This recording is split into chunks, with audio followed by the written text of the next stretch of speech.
बिहे कहिले गर्ने नि?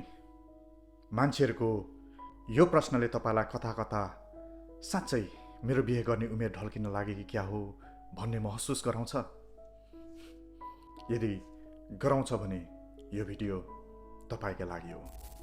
यदि तपाईँको उमेर भइसकेको छ तर अझसम्म बिहे गर्नुभएको छैन भने हाम्रो समाजले तपाईँलाई एउटा प्रश्न बार बार सोध्ने गर्छ, बिहे कहिले गर्ने? कहिले गर्ने त घर जाम, ढिलो भएन र?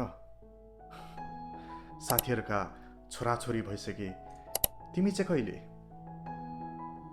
बाहिर हाँसेर टारिदिए पनि यस्ता प्रश्नहरूले तपाईँको भित्री मन भने फतफती पोल्ने गर्छ नि, होइन?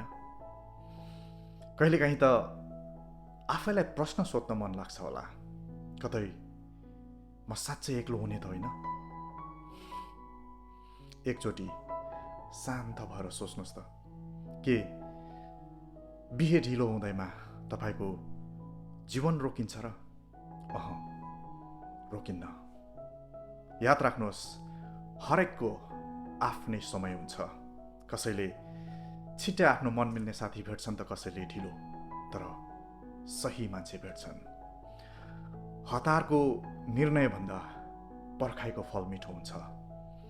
समाजको दबावमा परेर गलत मान्छेहरूसँग जीवन बिताउनुभन्दा एउटा सही मान्छेको लागि पर्खिनु धेरै बुद्धिमानी हो।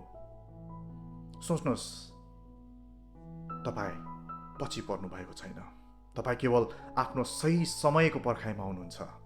किनकि जब सही मान्छे सही समयमा आउँछन् तब मात्र तपाईँको जीवन सुन्दर बन्छ। त्यसैले मुस्कुराउनुहोस्, तपाईँको समय आउन बाँकी छ। तपाईँको आफ्नै कथा छ, आफ्नै समय छ। समाजको लागि होइन, आफ्नो खुसीका लागि बाँच्नुहोस्। Thank you.